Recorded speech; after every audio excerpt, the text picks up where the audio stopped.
아멘. 하나님의 말씀은 신약성경 313쪽입니다. 313쪽 에베소서 4장 13절에서 16절까지 합독을 드립니다. 에베소서 4장 13절로 16절까지 합독을 드립니다.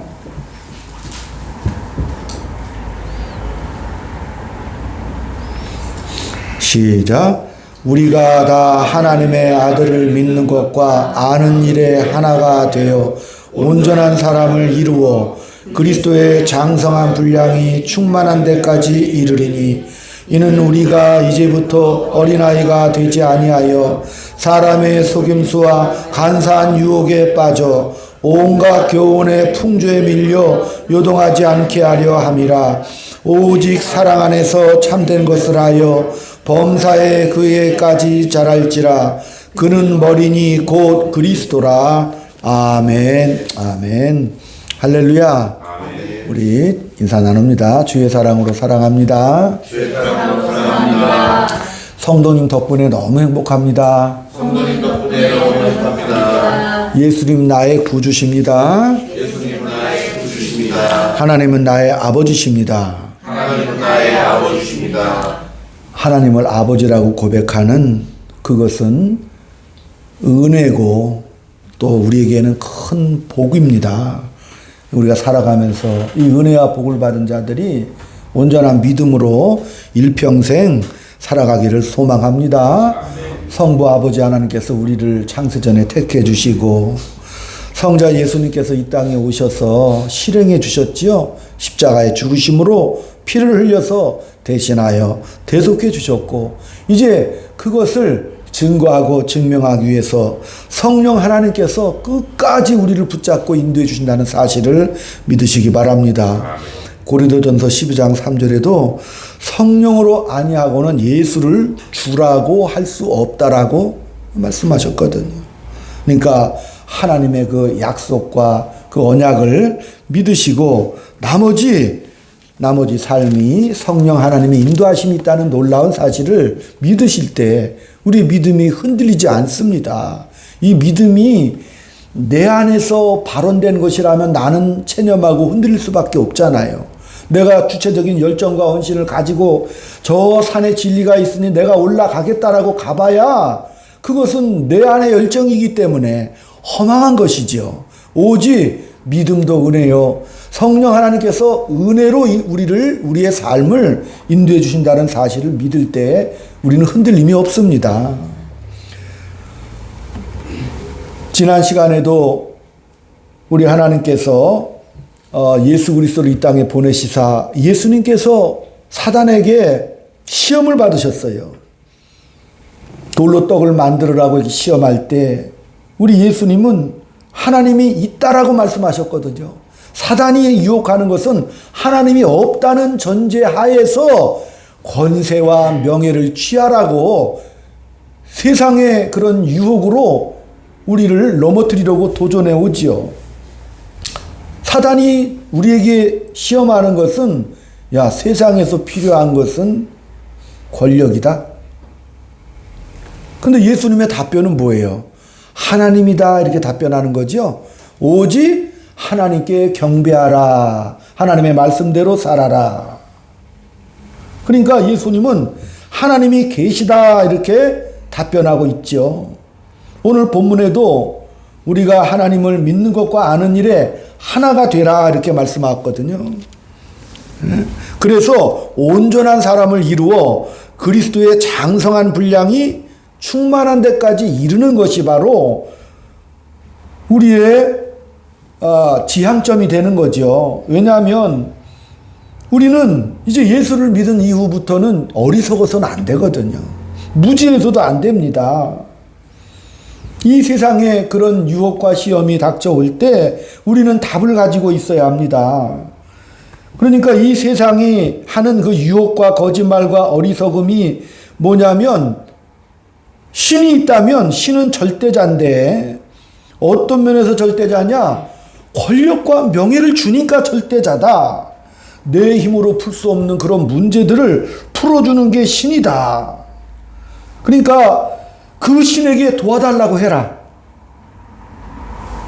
그러면 그 도와달라고 요청하는 그 신께 어떻게 해야 되는가? 어떻게 그 신을 움직일 수가 있는가가 우리의 현실적인 대안이 돼버리고 말았습니다. 그래서 그 신을 움직이기 위해서 어떻게 해요? 일평생 벌벌 떨지요? 신이 두렵잖아요. 벌벌 떨어. 그리고 종로로 타고 마는 것이죠. 그러나 우리 하나님은 우리를 양자 삼으셨죠? 너희들은 종이 아니라 내 아들이라고 이렇게 말씀하시는 거죠. 기독교를 제외하고 인간이 만든 모든 종교는 신이 공포요 권력의 대명사죠. 그래서 그 힘을 빌리긴 하지만 그 신 자체가 공포기 때문에 그 신을 달래야만 했어요.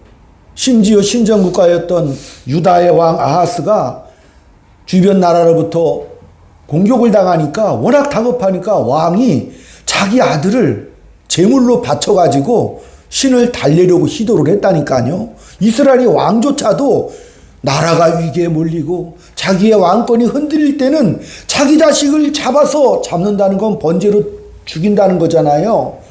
그렇게 신을 달래려고 했다니까요.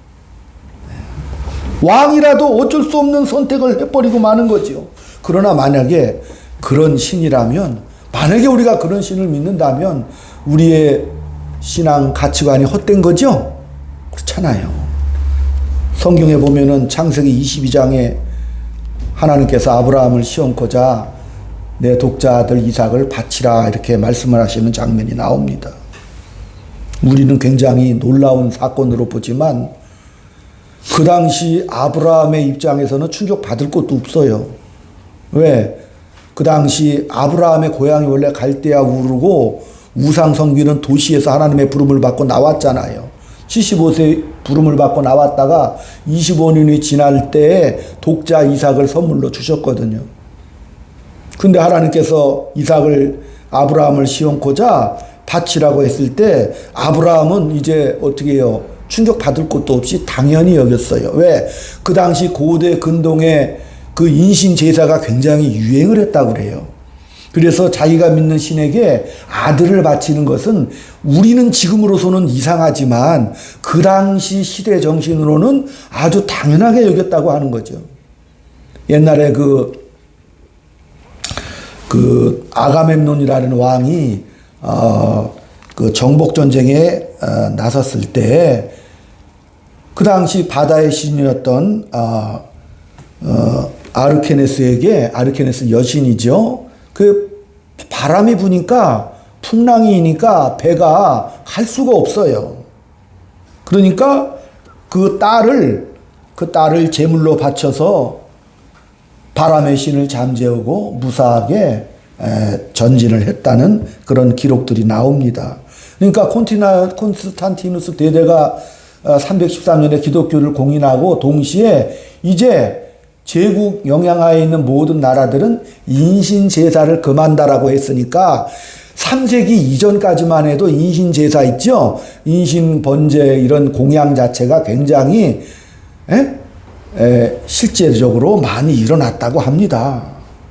근데 아브라함이 이제 하나님 앞에 그 아들 이삭을 바치려고 할 때 그 아브라함은 담대하게 그 이삭을 이제 바치려고 80km나 되는 그 길을 이삭을 데리고, 그죠? 이제 모리아산으로 올라가게 됩니다. 근데 아브라함은 그 당시 고대 근동의 신과 다르게 하나님의 약속을 믿고 나온 아브라함이죠. 그러니까 아브라함의 입장에서는 하나님이 이것을 바치라고 했을 때는 자기가 만난 하나님 약속대로 믿음 따라 나를 인도해 주시는 그 하나님을 어떻게 믿었어요? 신뢰했지요? 네, 신뢰했다는 사실이죠. 그러니까 고대 근동의 인신제사의 그 목적이 뭐예요? 풍요와 다산과 안정을 위해서 인신공양을 드렸던 거예요. 유다왕 아하스가 드렸던 것도 나라가 국난의 위기에 처하니까 자기 자식을 바쳐 드리잖아요. 그러니까 그 그 자체가 인간의 욕망과 탐욕을 이루기 위해서, 그죠? 때로는 민족적인 위기에 처했을 때 나라를 구하기 위해서라는 허울적인 명목으로 그 신에게 제사를 드렸는데 아브라함은 달랐다니까요. 어떻게? 약속을 믿고 드렸습니다. 약속을 믿고. 왜? 하나님께서 이삭을 주신 것도 하나님이시죠. 그 약속을 믿은 거예요. 그리고 이삭을 통하여 자기가 받은 약속, 즉 민족이 창대케 되리라는 약속을 믿었다니까요. 그러니까 우리가 믿음으로 모리아산에 갔던 그 아브라함은 모험을 하러 간 게 아니에요. 믿음은 모험이 아닙니다. 왜? 하나님의 약속이 있기 때문에 우리가 믿음으로 가는 것이죠. 바닷물에 들어갔을 때 야, 악어가 득실돼. 근데 믿음으로 가야 돼. 그래서 뛰어들면 악어밥 되잖아요. 그러나 인간은 또 뛰어들어 모험을 자꾸 하려고 그래. 믿음을 자꾸 모험이라고 생각하는데 아브라함은 모험을 한 게 아니라 약속을 믿고 갔죠. 왜? 아브라함이 믿었던 하나님은 살아계셔서 인격이시고 역사하시는 하나님을 자기 삶을 통해서 경험을 했단 말이에요. 그러니까 약속을 믿고 간 것이죠. 그 시대의 고대 근동의 다른 어떤 우상신들처럼 또 인간의 욕망과 탐욕을 위해서 그 아들을 드리려고 간 것이 아니라 그 인격이시고 사랑이신 그 하나님을 믿었기 때문에 이 모든 일도 하나님의 역사 속에 있을 거야. 그리고 내 아들 이삭도 하나님의 역사 속에 있을 거야라는 믿음으로 간 거죠. 그렇죠. 모험을 한 게 아니라는 사실이죠. 성경은 뜻밖에도 그런 모든 우상 종교들과 달리 요한 1서 4장 16절에도 보면 하나님은 그 하나님의 정체가 사랑이라고 지금 밝히고 있습니다. 사랑의 반대말은 공포죠. 사랑의 반대말은 뭐 증오나 무관심이 아니죠. 공포라는 거죠. 그러니까 우리가 믿는 신은 하나님은 공포의 존재가 아니라 하나님이 먼저 우리에게 행동하시는 하나님이시라는 사실이죠. 하나님이 우리에게 찾아오시는 거죠. 네, 찾아오시는 하나님이십니다. 그리고 나서 권력으로 행사하시는 것이 아니라 사랑을 행사하신다는 사실입니다. 그 하나님은 우리가 지금 계속 은혜를 나누고 있는 에베소 1장 3절에서 6절까지 예수 그리스도 안에서 우리에게 거저주시는 바 그 은혜의 영광을 찬송하게 하시려고 우리를 목적을 삼으셨다는 사실이죠. 그러니까 하나님은 어떤 권력이나 경쟁이나 독재로 하는 그런 폭력성이 없다는 사실입니다. 그것이 바로 하나님이 예수님을 이 땅에 보내신 이유라는 거죠. 우리는 예수님이 이 땅에 오셔서 신약의 시대를 열으셨습니다. 구약은 율법에 관한 것이죠. 모세 오경에 관한 것이죠. 율법이죠. 그러니까 구약은 늘 말씀드리지만 경기장 같은 겁니다. 경기장은 규격이 있죠. 그죠? 그리고 규칙이 있죠. 경기를 하는 장소입니다. 축구장이나 배구장처럼. 그러나 그건 단순히 무대일 뿐이지 실제 공연하는 것은 아니지 않습니까? 신약에 와서 우리 예수님께서 비로소 그 경기장에 들어오셔서 예술을 펼치시는데 그 내용이 뭐냐? 무엇을 하러 오셨는가?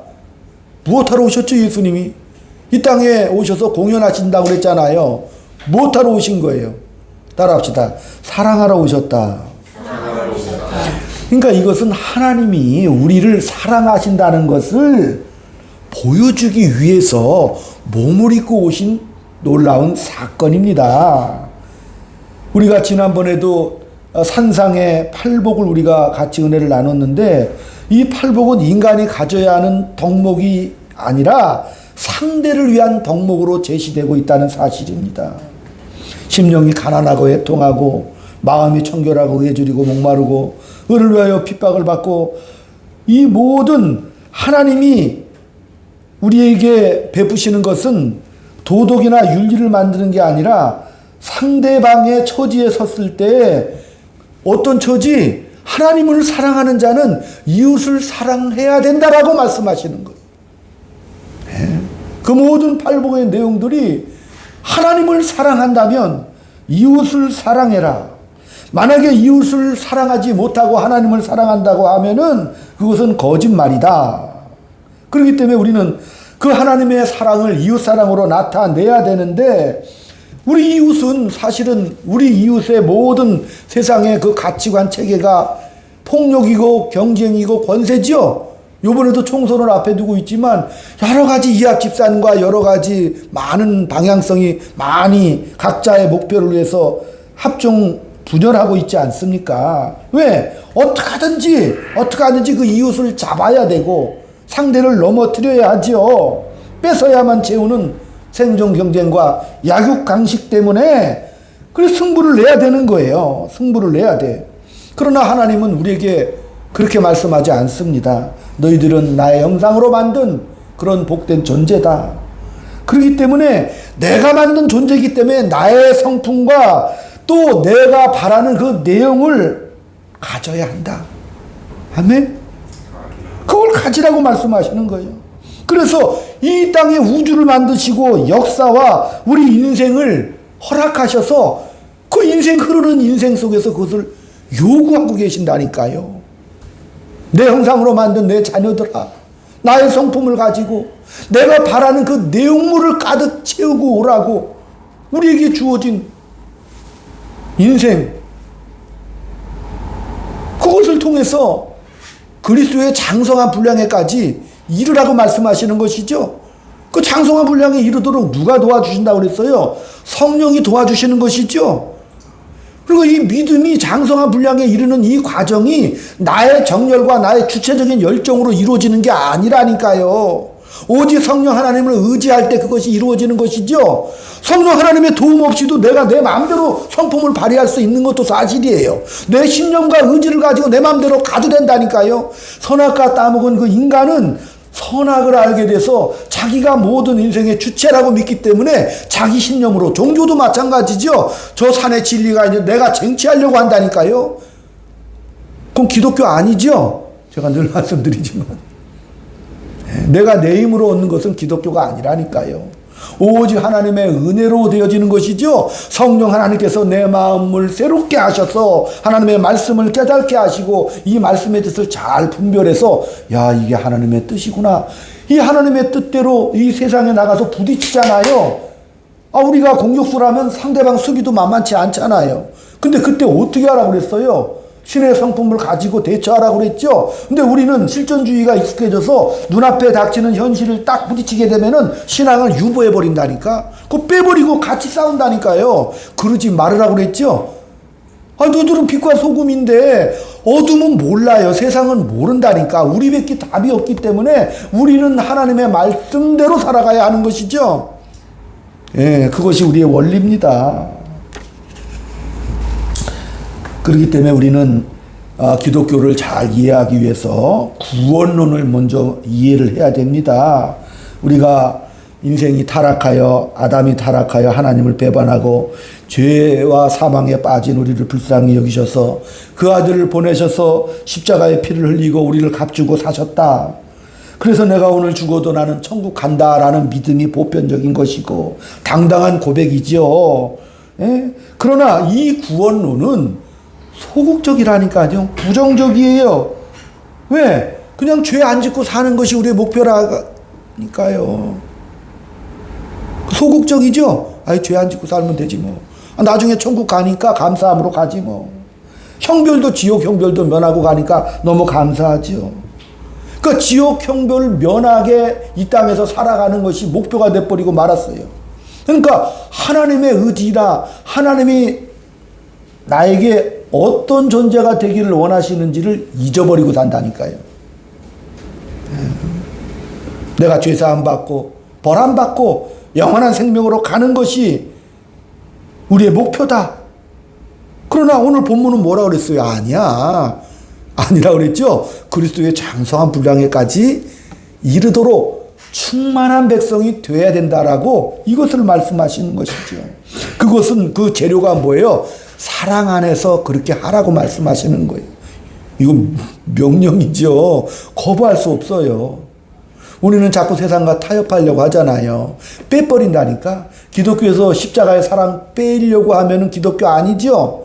어떤 문제에 복잡했을 때 십자가의 사랑을 싹 빼버리면은 굉장히 편하긴 해요. 그죠? 그러나 그것을 빼버리면 타협하는 게 되는 거죠. 하나님은 그것을 원치 않는다니까요. 구약 내내 인애와 사랑을 버렸다라고 말씀하시는 것이죠. 그들이 법도 지키고 제사법도 지키고 뭐 성전 어떤 모든 그런 규례와 안식일의 법도를 다 지켰지만은 하나님은 인정 안 하시죠. 그걸 인정 안 하시는 거예요. 그러니까 사랑이신 하나님께서 십자가에 흘리신 그 피가 우리 죄를 씻을 뿐만 아니라 잘못을 지우는 구원에 머무르지 말아라. 너희들은 그런 정도의 존재가 아니다라고 말씀하시는 것이죠. 하나님이 목적하는 대로 우리를 데려가려고 끊임없이 우리를 도전하십니다.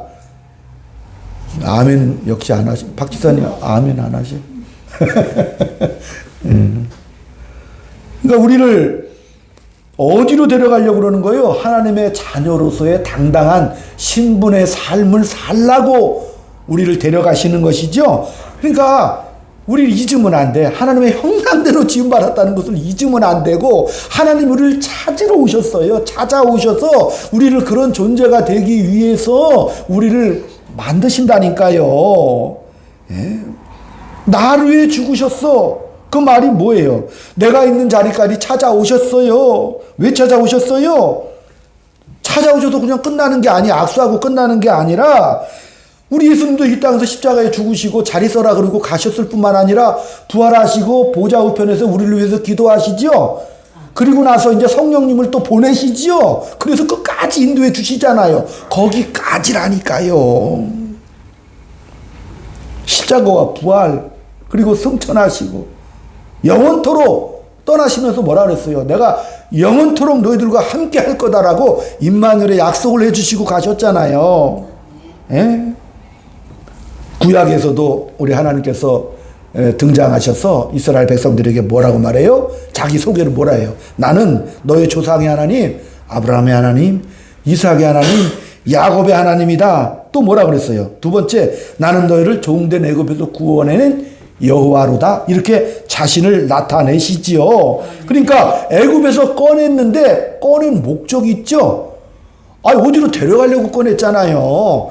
그러니까 애굽에서 꺼냈다니까요. 꺼내가지고 어디로? 가나안 땅으로 데려가려고 그래. 가나안에서 자유인으로서 자유롭게 땅을 소유하고 자유로운 선택을 하고 살아라라고 하나님이 그렇게 목적을 하셨는데 그 1세대가 광야에서 다 죽어버리고 말았잖아요.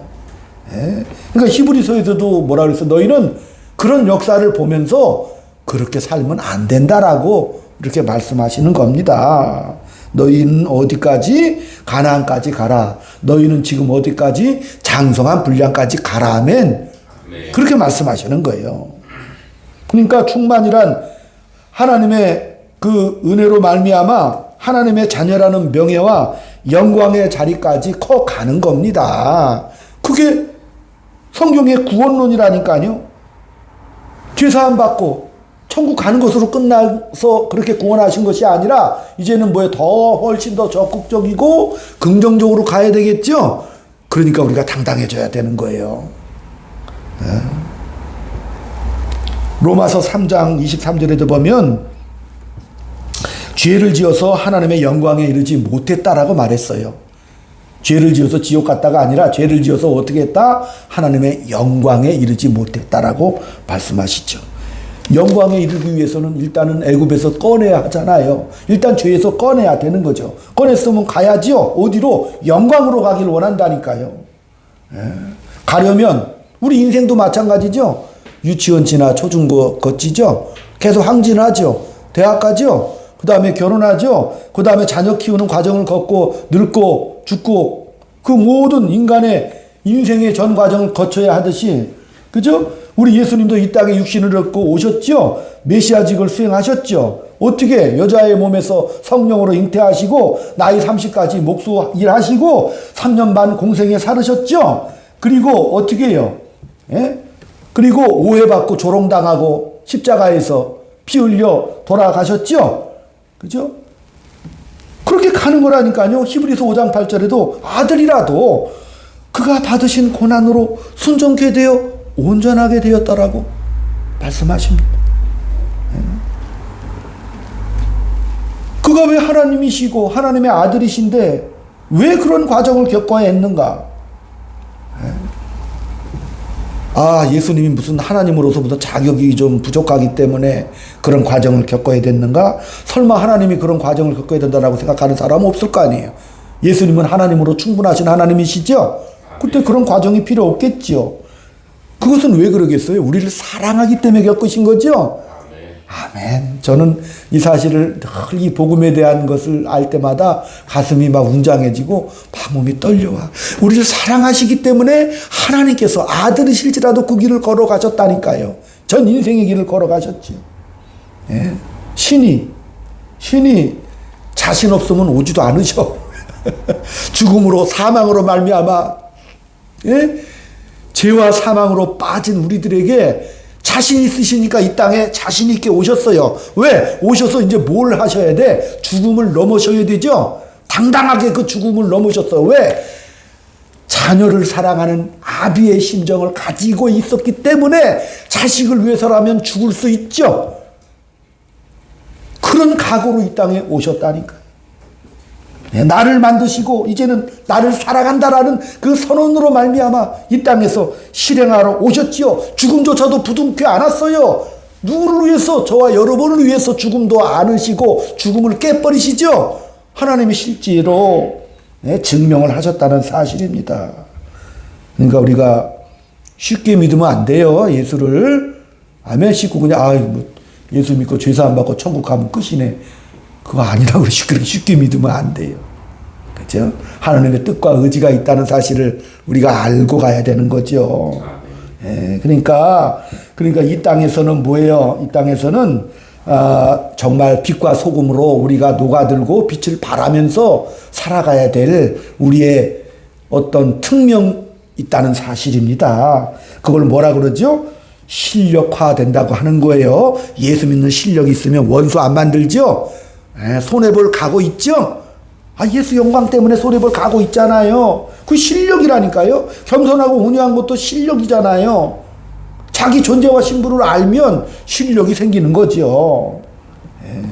우리가 은혜를 값없이 받았다 그러지만 그 값없이 아닌 거 이제 아시죠? 그 하나님께서 피 흘려 우리를 대신 대속한 그 사랑, 그것은 하나님의 의지라니까요. 강렬한 의지로 우리가 구원을 받았는데 우리 인간편에서는 값없이 받았다고 하는 것이죠.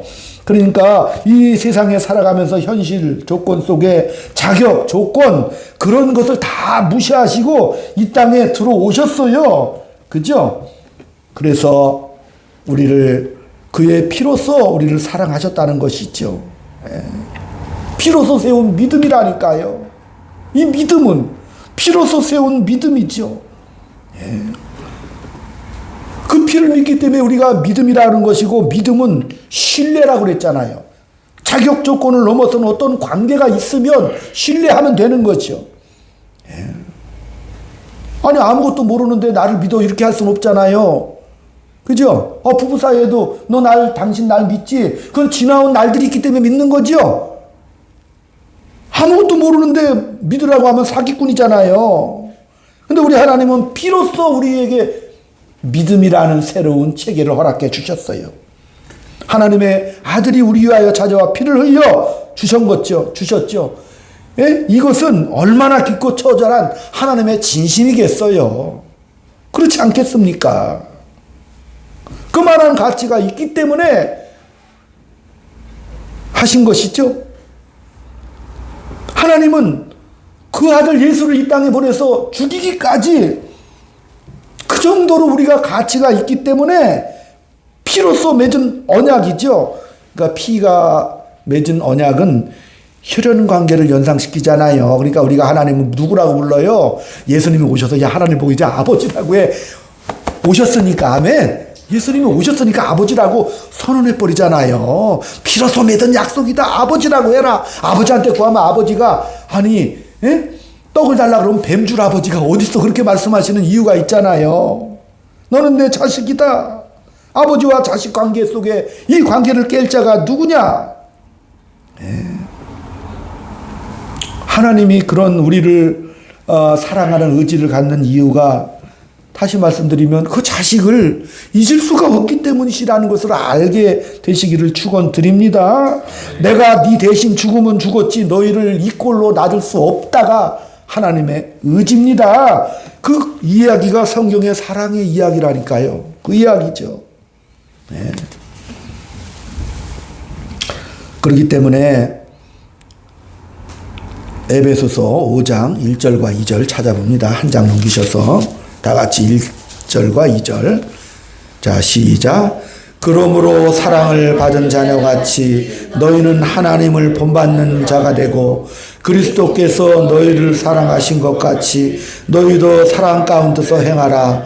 그는 우리를 위하여 자신을 버리사 향기로운 제물과 희생 제물로 하나님께 드리셨느니라. 아멘. 그러므로 하나님의 사랑을 아는 사람들은 그 하나님과 우리의 사랑의 관계를 알기 때문에 이제는 우리가 살아가면서 사랑으로 우리가 살아야 되겠구나라는 존재론적 인식을 비로소 갖게 된다는 사실입니다.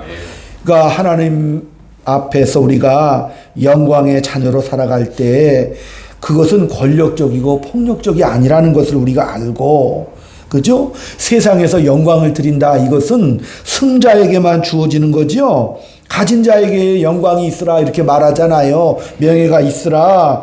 그러나 우리는 재산과 지식과 업적이 없어도 영광의 백성들이죠. 세상에서의 영광은 권력과 명예지만은 그러나 성경에서의 영광은 하나님의 목적을 이루는 것이 영광입니다. 그러니까 그걸 말하잖아요. 원수 삼지 않는 게 영광이고 겸손하고 온유한 것이 영광의 모습이라니까요. 다른 어떤 외적인 조건을 가지고 자꾸 들이대려고 하면은 안 된다니까요. 그건 잘못 믿는 거죠. 하나님 우리가 그런 영광과 감사와 찬송과 기쁨으로 우리가 이 땅에서 살기를 원하십니다. 그래서 이 땅에서 뭐라 그랬어요? 서로 뭐라 그랬어요? 사랑하라고 말씀하시고 사랑하면 너희들이 내 제자인 줄 내가 알 거야. 이렇게까지 말씀하셨다니까요. 사랑을 하면 내 제자인 줄 내가 알 거다. 능력과 권세가 아니라 이 세상을 살아가는 필수 요건이 뭐죠? 사랑이라니까요. 현실은 냉혹하지요.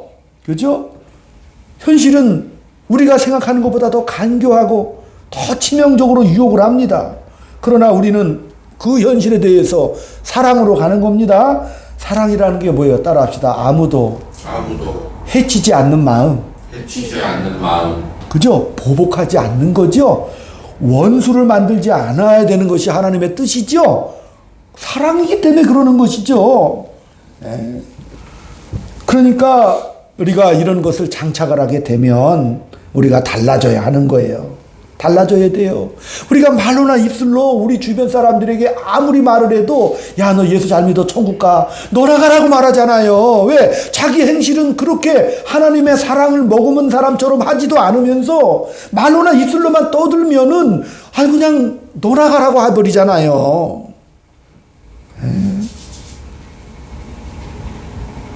당신은 죄인이야. 예수 안 믿으면 지옥 가. 그래 나는 천국 가니까. 이게 복음이 아니라니까요. 그렇게 떠든다고 해서 복음이 아니죠. 현실이라는 무대에서 예수 믿는 존재감을 품어내야 복음이 적용이 되겠죠. 아멘. 그러니까 에베소 5장 15절에도 세월을 아끼고 뭘 하라고 그랬어요? 성령의 충만을 받으라. 그러니까 이 모든 이런 일들은 내 안에 열정적인 주체가 열정을 품고 내가 그런 사람이 되겠다고 노력해도 안 돼요. 안 돼. 그러니까 늘 하나님 앞에 성령님의 인도하심을 구하는 기도를 통해서 성장 성숙이 되는 것이죠. 외부에서 오는 거예요. 그 힘은 하나님의 은혜로 말미암아 그것이 가능한 것이지 새 사람이 안 돼서도 새 사람의 각오는 다 하고 살 수 있다니까요. 그러나 그것은 얼마 가지를 못하고 어떤 현실에 부딪히면 악한 본성 그대로 튀어나오지요. 그럴 수밖에 없어요. 그러니까 늘 성령의 충만함을 받으라고 말씀하시는 것이죠. 그러니까 그것은 어떻게 돼? 할 수 없어. 성령 충만은 어느 날 갑자기 내가 천지개벽이 되는 외적인 환경과 충격에 의해서 변하는 것이 아니라 어떻게 된다? 매일매일 삶에서 하루하루 쌓여지는 것이죠. 10번 성질 내다가 5번 내는 것이 성령 충만이라니까요. 자꾸 깨달아 가는 거예요. 이제 우리 나이쯤 되면은 깨달아야 돼. 아멘. 우리 나이쯤 되면은 이해를 하지요. 아, 매일매일 배우고 쌓고. 그래서 어떻게 돼? 이제 분별하죠. 분별하기 시작하고. 그 다음에 이제 분별하기 시작하면 안목이 넓어져요. 자식들을 볼 때도 내 가슴이 웅장해져야 저 자식이 잘 되겠구나. 아멘. 안 그러면 나도 자식한테 시달려서 못 산다니까. 그러나 내 가슴이 웅장해지면 사랑의 눈으로 바라보죠. 사랑으로 대할 때 자식이 엄청난 안심과 어마어마한 변화가 오는 것이고, 아내나 직장에서 또 남편에게 대해서도 내 가슴이 커야 되는 거예요. 이 예수 믿는 엄청난 존재감을 가졌을 때, 신분이 무엇인지를 깨달았을 때는 그렇게 대할 수 있는 것이죠. 그렇기 때문에 결과를 책임져야 하는 것이고 후회를 많이 겪어야 되는 것이죠. 그래서 우리가 이런 모든 과정을 겪다 보면 어떻게 되는 거예요? 이제 하나님 해보니까 안 되네. 그걸 깨닫게 되는 거예요. 해보니까 안 되니까 왜 안 되나? 이렇게 기도를 하셔야 돼요. 세상에서는 안 되니까 관둬버리자 이렇게 말하지만 세상은 왜 관둬버리는 거예요? 안 되고 그냥 주저앉고 말아요. 체념해버리고 말아요. 왜? 하나님이 없으면 그런 계획기는 안 된다니까. 그러나 우리는 다르죠. 우리가 인생을 살며 왜 고난이 있습니까? 하나님의 영광에 이르려면 우리가 고난도 감수해야 된다고 말했죠. 고난은 또 왜 감수해야 돼? 따라합시다. 하나님의 후사이기 때문에. 상속인이기 때문에 배워야 될 실력을 쌓으라고 말씀하시는 것이죠. 후사고 상속자기 때문에 실력을 쌓으라고 하는 거예요. 그러니까 그 실력을 쌓기 위해서 성령께서 너희들이 마땅히 빌 바를 알지 못하지만 그러나 성령께서 마땅히 우리를 빌 바를 인도해 주시고 알려주신다라고 약속을 해 주셨습니다.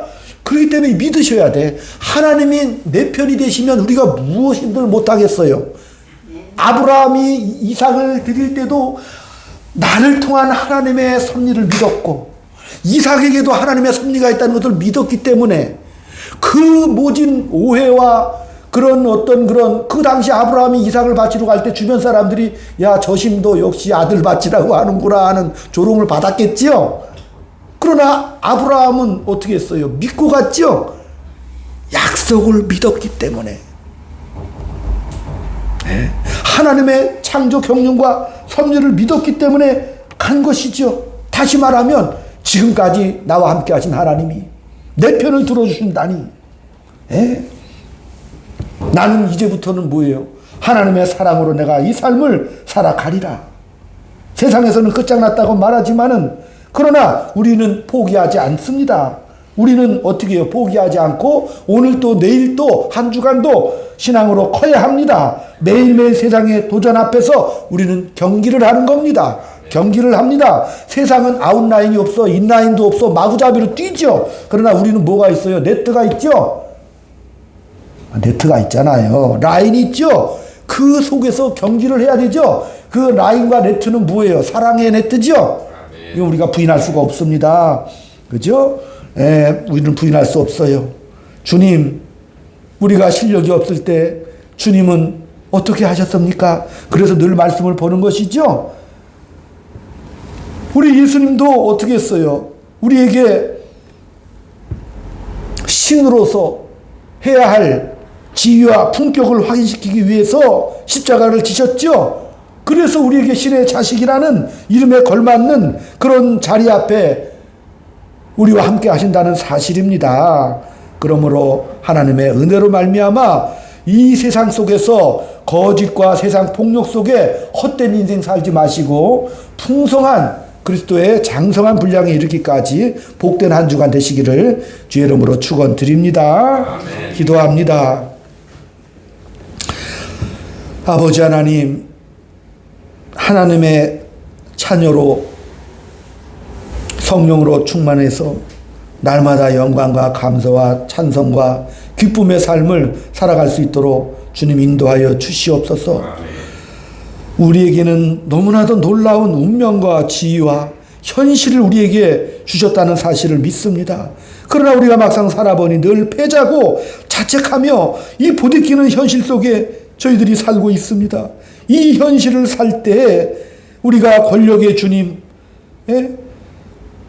폭력의 주님을 믿은 것이 아니라 부활의 주님을 믿으며 이 현실 속에 어떻게 하면 우리가 영광의 자리까지 만들어지는가에 대한 아름다운 기대감을 갖고 믿음으로 나가게 하여 주시옵시고 더욱더 인내하며 살아갈 수 있는 복된 주님의 자녀의 품위와 명예를 지키며 살아갈 수 있도록 주님 인도하여 주시옵소서. 예수님의 이름으로 감사하며 기도 올리옵나이다. 아멘. 아멘. 찬송가 488장.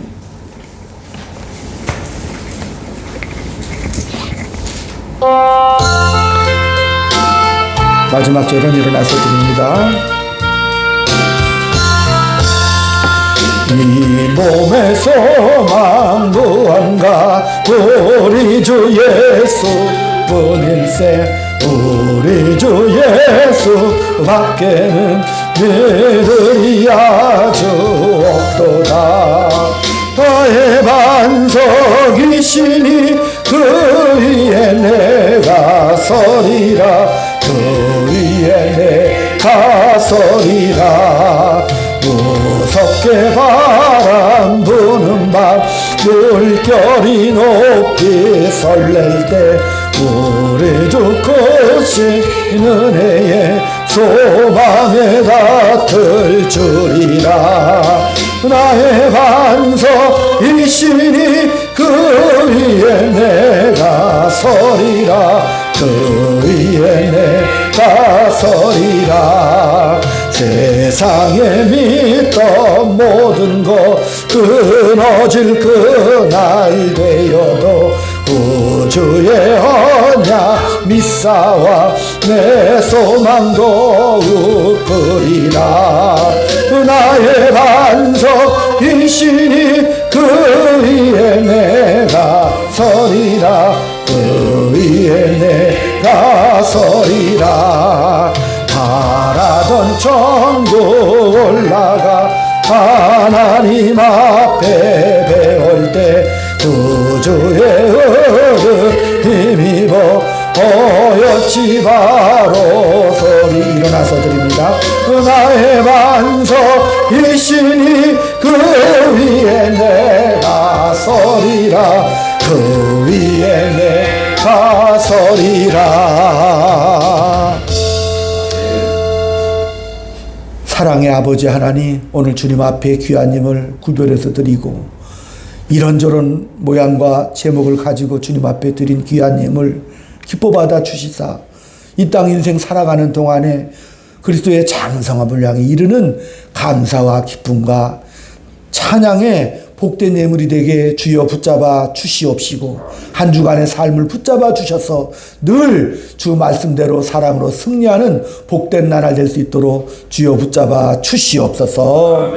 지금은 우리 구주 예수 그리스도의 은혜와 하나님 아버지의 극진하신 사랑하심과 성령님의 감화감동 교통역사 위로 충만하심이 오늘 주님 앞에 믿음의 행진을 소망하는 사랑하는 주의 자녀들 머리 위에 저들에 속한 가정과 직장과 이 교회 위에 지금부터 영원토록 함께 있을지어다.